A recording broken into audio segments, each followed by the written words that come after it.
తడిగొండ వెంగమాంబ శ్రీవారికి మహాభక్తురాలు. ఆమె పేరుపై తిరుమలలో సమాధితో పాటు అన్నప్రసాద నిలయం కూడా ఉంది. చిన్నతనం నుంచే స్వామివారికి మహాభక్తురాలిగా మారింది వెంగమాంబ. అంతేకాదు, శ్రీనివాసుడే తన భర్తగా భావించి పూజలు చేస్తూ ఉండేది. వెంగమాంబ గురించి మరిన్ని విషయాలు తిరుమల నుంచి మా ప్రతినిధి ప్రతిభ అందిస్తారు. వెంగమాంబ ఎవరి తడికొండ వెంగమాంబ? ఆవిడ పేరు మీద సమాధిని ఎందుకు ఏర్పాటు చేశారు తిరుమలలో? ఆవిడ పేరు మీద అన్నప్రసాద నిలయం కూడా ఏర్పాటు చేయడం జరిగింది. ఎందుకు, ఎవరు ఈ వెంగమాంబ అనంటే, వెంగమాంబ శ్రీవారికి మహాభక్తురాలు. తను చిన్నతనంలోనే స్వామివారి సేవలో నిమగ్నమైనటువంటి మహాభక్తురాలు. చిన్నతనంలో ఎవరైనా ఏం చేస్తారు? మామూలుగా అని అనుకుంటే చిన్నపిల్లలు అనంటే ఆటపాటల్లో మునిగి తేలుతూ ఉంటారు. బట్ కానీ వెంగమాంబ అలా కాదు. తన చిన్న ప్రాయం నుండి కూడా ఎప్పుడూ ఏకాంతంగా ఉండి ఏవో భజనలు ఏవో రచనలు చేస్తూనే ఉండేది. సో దాన్ని గమనించినటువంటి తండ్రి తనని ఒక గురువు దగ్గరికి తీసుకొని వెళ్తారు.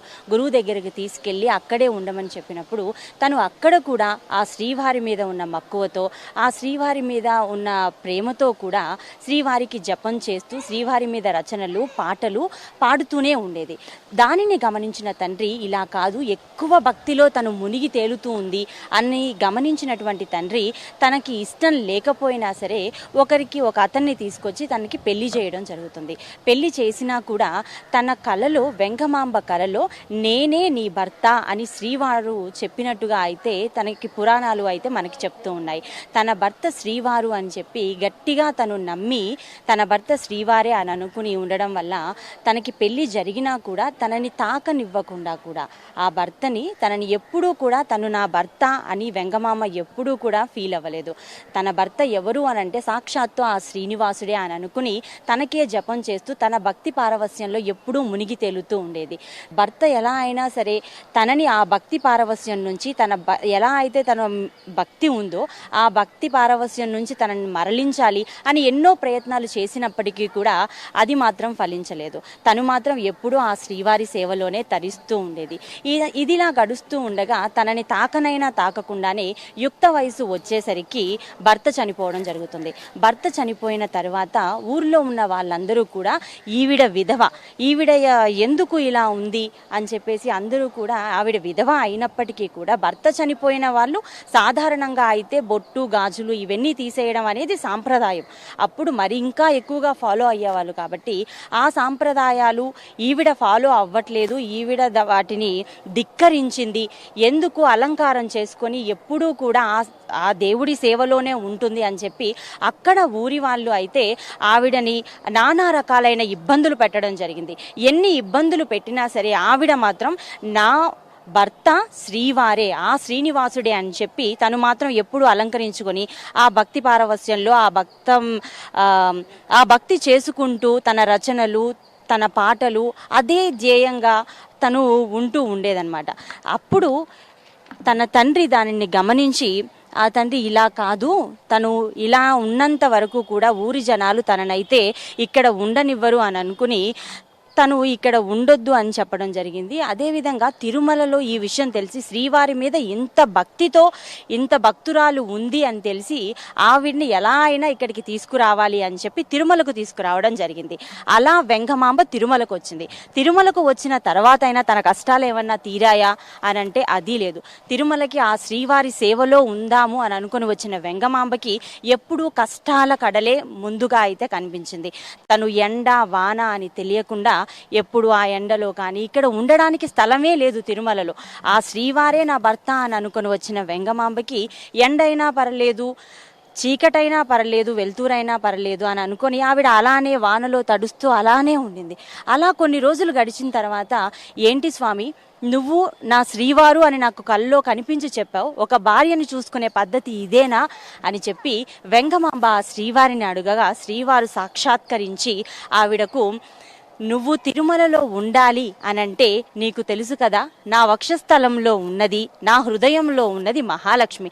ఆ మహాలక్ష్మి అనుమతి ఉంటేనే నువ్వు ఈ తిరుమల కొండ మీద ఉండగలవు అని చెప్పి వెంగమాంబకు చెప్పడం జరుగుతుంది. వెంగమాంబ అప్పుడు ఇక్కడ మనం చూడవలసిన విషయం ఏంటి అనంటే, ఎంతటి మహాదేవుడైనా ఆ కలియుగ దేవుడైనా కూడా తను తీసుకున్న నిర్ణయాన్ని మొదటిగా ఆమోదించాల్సింది భార్య మాత్రమే. ఆ భార్యకు ఎంత ప్రాధాన్యత ఇచ్చి మహాలక్ష్మి అనుగరిస్తేనే, మహాలక్ష్మి ఒప్పుకుంటేనే నువ్వు ఈ తిరుమల కొండ మీద ఉండొచ్చు అని ఆ శ్రీవారు చెప్పడం జరిగింది. ఆ శ్రీవారు చెప్పడం జరిగిన తర్వాత ఆ మహాలక్ష్మి మహంతుడిని పిలిపించి ఈవిడకు ఇక్కడ ఒక ఆశ్రమాన్ని ఏర్పాటు చేయాలి, మాడ వీధుల్లో ఈశాన్యం వైపు ఉన్నటువంటి మాడ వీధులకు ఈశాన్యం వైపున తనకు ఒక ఆశ్రమాన్ని ఏర్పాటు చేయాలి అని చెప్పి ఆదేశించడం జరిగింది. అప్పుడు వారు మాడ వీధుల్లో ఉన్న ఈశాన్యం వైపు తనకు ఒక ఆశ్రమాన్ని ఏర్పాటు చేసి ఎక్కడైతే స్వామివారికి అన్నప్రసాదాలు వండి పంపుతారో దాన్ని కూడా మామూలుగా అయితే సో అక్కడి నుంచి కూడా ఆ స్వామివారికి మహంతునికి చెప్పినట్టు ఈశాన్యంలో ఒక ఆశ్రమాన్ని మాడ వీధుల వైపు ఏర్పాటు చేసి స్వామివారి పోటు అని అంటే ఎక్కడైతే స్వామివారికి అన్నప్రసాదాలు తయారు చేస్తారో అక్కడి నుంచి ఆవిడకి భోజన ఏర్పాట్లు చేయాలి అని అప్పుడు మహాలక్ష్మి అమ్మవారు చెప్పడం. సో అదే ప్రకారంగా జరుగుతుంది. సో ఇలా కొంతకాలం జరిగిన తర్వాత ఆవిడ వరకు వచ్చేసరికి మామూలుగా స్వామివారికి తులసి అంటే ఇష్టం కదా, ఆ తులసి దళాలంటే చాలా ప్రీతి కాబట్టి ఎందుకు స్వామివారికి నేను తులసి దళాలతో మాల చేసి వెయ్యకూడదు అన్న ఆలోచన వెంగమాంబకి వచ్చింది. అప్పుడే తులసి తోటను ఎలా అయినా పెంచాలి అని సంకల్పించుకొని తులసి తోటను పెంచాలి అంటే నీళ్లు కావాలి అని చెప్పి ఒక బావిని తవ్వించడానికి ఆవిడ ప్రయత్నించింది. బావిని తవ్విస్తున్న క్రమంలోనే ఒక పెద్ద బండరాయి అక్కడ పడింది. అయ్యో ఏంటి, నేను నా స్వామికి తులసిమాల వేద్దాము అని తులసి తోటను పెంచాలి అనుకుంటే ఇంతటి బండ ఎందుకు పడింది, నీళ్ళెందుకు రావట్లేదు అని పరమేశ్వర అని ఆ పరమేశ్వరుని వేడుకొని ఏంటి స్వామి ఇది అని తన రచనలతో ఆ పరమేశ్వరుని మెప్పించి ఆ గంగమ్మని ఇక్కడికి పంపించు తండ్రి అని తన రచనలతో తన కావ్యాలతో ఆ పరమేశ్వరుని మెప్పించి అడిగిన తరువాత వచ్చేస్తాయి రేపటికల్లా ఆ పరమేశ్వరుడు గంగని ఇక్కడికి తీసుకొచ్చేస్తాడు అని అక్కడ ఉన్న వారందరికీ చెప్పడం జరిగిందట. అప్పుడు వెంటనే అక్కడ పడినటువంటి బండ పెళ్ళున పగిలి ఆ గంగమ్మ ఉర్రూతలూగుతూ కూడా అక్కడ ప్రవహించడం అనేది జరిగి అక్కడ తులసి తోట ఏర్పాటు అనేది జరిగింది అనేది అయితే మనకి పురాణాల్లో చెప్తుంది. సో ఆ బండ పగిలిన ప్రదేశం కూడా ఇప్పుడు గజశాలకి దగ్గరలో ఉన్నటువంటి అమ్మోరు బావి ఇప్పుడు కూడా ఉంది. అక్కడ నుంచే ఆ బండ పగలడము, అక్కడ నుంచి గంగ ఉర్రెత్తున పొంగడం అనేది కూడా మనకి పురాణాల ద్వారా అయితే మనకి తెలుస్తూ ఉంది. సో ఆ తర్వాత ఏం జరిగింది అనంటే ఈ తులసిమాల చేసి ఎప్పుడూ కూడా ఆ దేవుడి సేవలోనే ఉండి తన సుప్రభాతం దగ్గర నుంచి పవలించే వరకు కూడా ఎప్పుడూ స్వామివారిని చూస్తూనే ఉండాలి, స్వామివారి ధ్యానంలోనే ఉండాలి అని అనుకునే వెంగమాంబకి ఒక ఎదురుపాటు అయితే ఏర్పడింది అని అయితే చెప్పొచ్చు. అక్కడ ఉన్నటువంటి గుడిలో ఉన్నటువంటి ప్రధాన అర్చకులైనటువంటి అక్కారం దీక్షితులకి ఇదంతా చూసి చాలా కుళ్ళు అనిపించింది. ఏంటి, ఒక విధవ అయ్యుండి శ్రీవారి సేవలో ఉండి అందరినీ మెప్పించడం ఏంటి, ఇక్కడ నుంచి కాకుండా తిరుమలకి ఏమాత్రమూ సంబంధం లేకుండా ఎక్కడనో నుంచి వచ్చిన ఒక వెంగమాంబకి ఇంతటి కీర్తి ప్రతిష్టలు ఎందుకు అందుతున్నాయి అన్న అక్కసుతో అతనైతే ఈవిడ స్వామివారికి సేవ చేయడానికి ఎటువంటి అర్హత లేని వ్యక్తి అని చెప్పి చాలా అక్కసు పెంచేసుకుని తన మీద కోపం పెంచేసుకుని అసలు ఎటువంటి అవసరం లేనటువంటి కోపాన్ని పెంచుకుని ఆవిడ్ని సూటిపోటి మాటలతో ఎప్పుడూ బాధ పెట్టాలని చూస్తూ ఉండేవాడు. అలా జరుగుతున్న క్రమంలోనే బ్రహ్మోత్సవాలు వచ్చాయి. బ్రహ్మోత్సవాల టైంలో తన ఈశాన్య వీధిలో ఆల్రెడీ తన కోసం ఏర్పాటు చేసినటువంటి మాడ వీధుల్లో స్వామివారు ఊరేగుతున్న క్రమంలో అయితే స్వామివారికి తులసిమాల వేసి తనకి హారతి ఇవ్వాలి అని ఎంతగానో ఎదురు చూస్తున్నటువంటి వెంగమాంబ స్వామివారి రథం తన ఇంటి వైపు నుంచి వెళ్తుండగా అక్కడికి వెళ్ళి హారతి ఇవ్వాలి అని చూసింది. కానీ అక్కడ ఉన్న ప్రధాన అర్చకులు ఎవరైతే ఉన్నారో అక్కారం దీక్షితులు తను హారతి ఇవ్వడానికి ఎటువంటి అర్హత తనకి లేదు అని చెప్పి తనని జుట్టు పట్టుకొని ఈడ్చుకుంటూ తనకి ఏ భక్తురాలికి జరుగునటువంటి ఘోరమైన అవమానాన్ని చేసి అక్కడి నుంచి పంపడం అయితే జరిగింది. ఆ తరువాత రోజు ఎప్పుడైనా సరే అంతటి భక్తురాలిని అవమానించడం అనేది ఎటువంటి వారికి కూడా తగదు అని చెప్పడానికి ఈ సందర్భమే చాలా ధీటుగా సమాధానం చెప్పగలిగిన సందర్భం అని అయితే చెప్పొచ్చు. ఆ తర్వాత రోజు బ్రహ్మోత్సవాలు సాధారణంగా 9 రోజులు, మొదటి నుంచి చూసుకుంటే 11 రోజులు, 10 రోజులు, ఇప్పుడైతే 9 రోజులు జరుగుతూ ఉన్నాయి. అప్పుడు జరుగుతున్న బ్రహ్మోత్సవాల సమయంలో మరుసటి రోజు ఎప్పుడైతే ఆ రథం కదులుతున్న సమయంలో ఈశాన్యం దగ్గరికి రాగానే రథం కదలడం అనేది ఆగిపోయింది.